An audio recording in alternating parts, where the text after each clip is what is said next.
Ladies and gentlemen, there is something that I keep on telling you on this platform, that politics is a very interesting game, but politics is also a very dangerous game.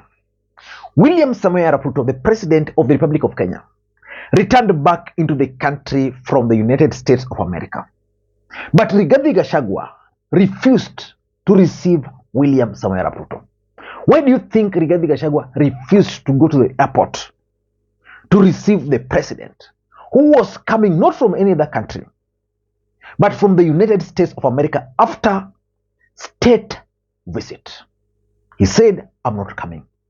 I know some of you will tell me that probably Rigathi Gachagua was busy somewhere was in Gishu holding events, and maybe because of time. I know that. I know Rigathi Gachagua was in Eldoret. But how convenient was it for Rigathi Gachagua to choose to hold an event in Eldoret on the day the president was supposed to come back into the country? And for those who've been following Rigathi Gachagua's events in Eldoret, clearly someone somewhere was also setting up Rigathi Gachagua. I just wish he knew how it was being set up. When Rigathi Gachagua traveled to Eldoret, he used one of the Kenya Air Force planes. When Rigathi Gachagua arrived in Eldoret, he was received by the leaders from the region. After arriving, Rigathi Gachagua held some meeting with Oscar Sudi. Today, for those who watched Rigathi Gachagua, his convoy was long. Just watch the convoy.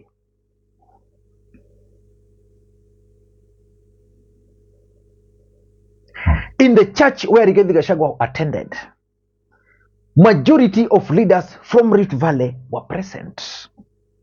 But you could tell from the tone of his speech that Rigathi Gachagua is a very bitter man with the leadership from the Rift Valley. Listening to this speech by Rigathi Gachagua, because I want to explain to you guys why Rigathi Gachagua refused to receive William Ruto at the airport. Nothing else.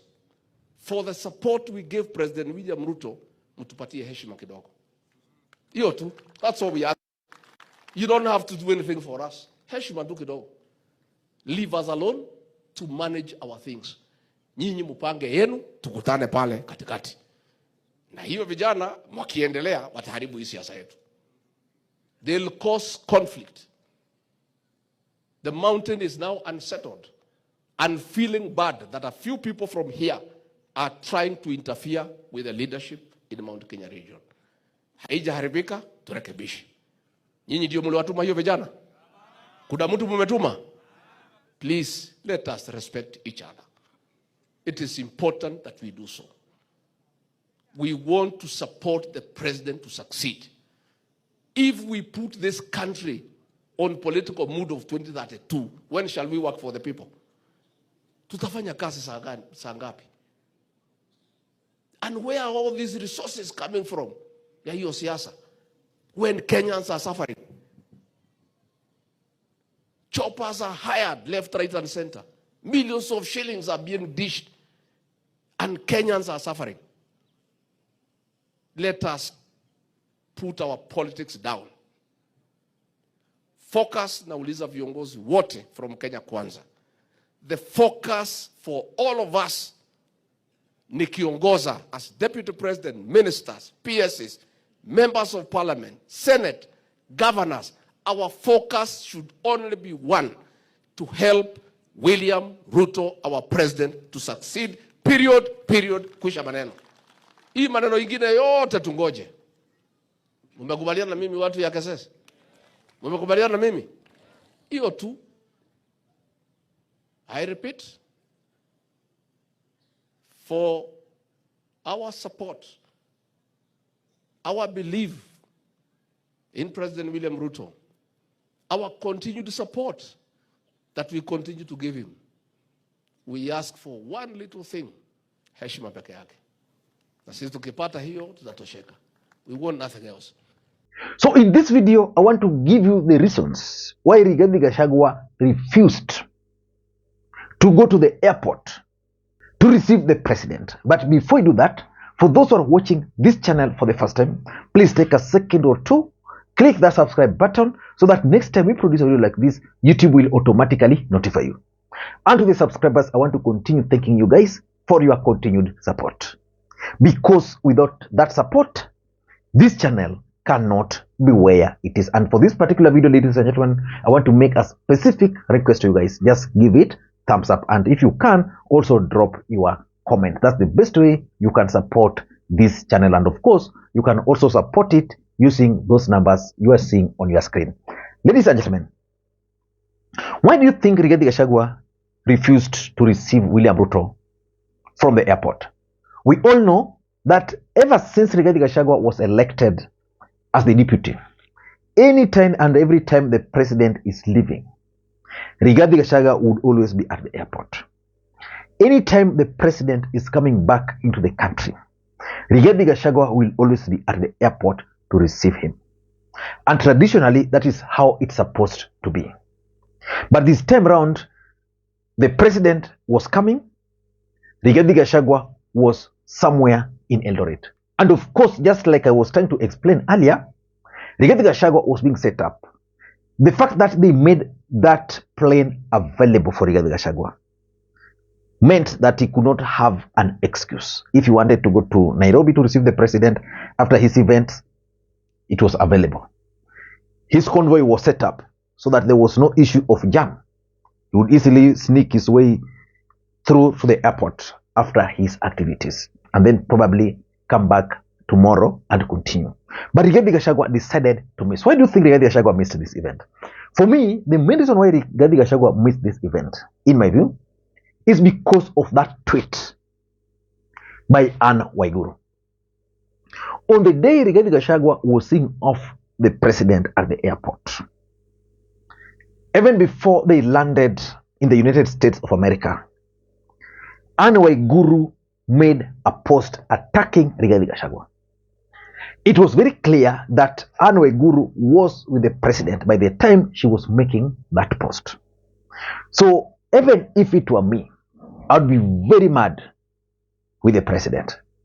So that tweet, and I can assure you, that tweet, I don't know whether it was a polite tweet or simple tweet by Anne Waiguru, is going to cost the relationship between Rigathi Gachagua and William Ruto. I want you guys to watch this space, because clearly, even from the events as they unfolded somewhere in the US, it was clear that the main intention of carrying along or tagging along the women governors was to showcase that Kenya is actually elevating women. And remember, William Ruto had also suggested the possibility of having a woman running mate. So Rigathi Gachagua, in his own conclusion, probably has concluded that these are part of that scheme of elevating Anne Waiguru as the potential successor.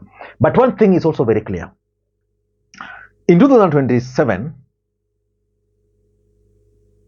I told you the chances of Rigathi Gachagua being on the ballot as a presidential candidate is 85%.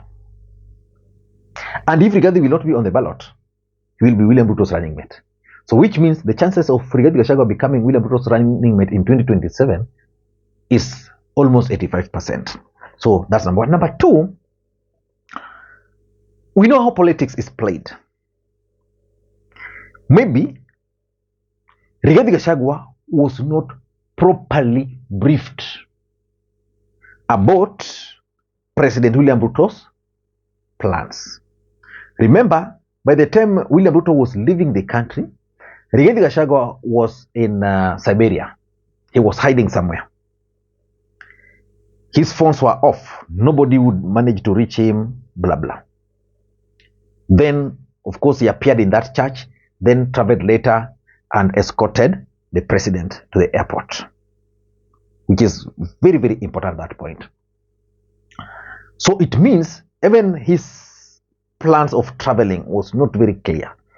I'm sure William Ruto did not meet Rigathi Gachagua face to face to tell him that, boss, I'll be going to the United States of America tomorrow. You are going to remain here as the principal assistant, acting president. So you need to do this, do this, do this. These guys only met at the airport.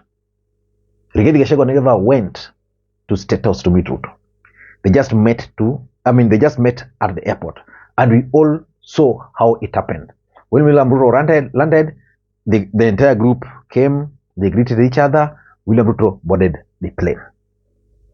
So which means even his coming, probably he was not well briefed that this is how the president will be traveling. He will be leaving this day. He will be coming back by this particular time. He will be here. You know, sometimes Rigathi Gachagua might be aware that, okay, this is the plan, but not the official one. Sometimes you know that on this day, this will be happening, but unless it's communicated officially. And I'm suspecting that there is kind of communication breakdown between the office of the deputy president and that of the president. Number 3, Rigathi Gachagua, the truthful man, is clearly expressing himself. He is not hiding anything. He is not offering fake smiles. Rigathi Gachagua is telling anybody and anybody who cares that something is wrong somewhere and I'm not happy, and is expressing it. Number 4, the fallout between these guys is real, and it might be deeper than we think. That is my conclusion. It might be deeper than the way we think. So probably Rigathi Gachagua wants these issues to be addressed fast, because we know the kind of strategy Rigathi Gachagua is using.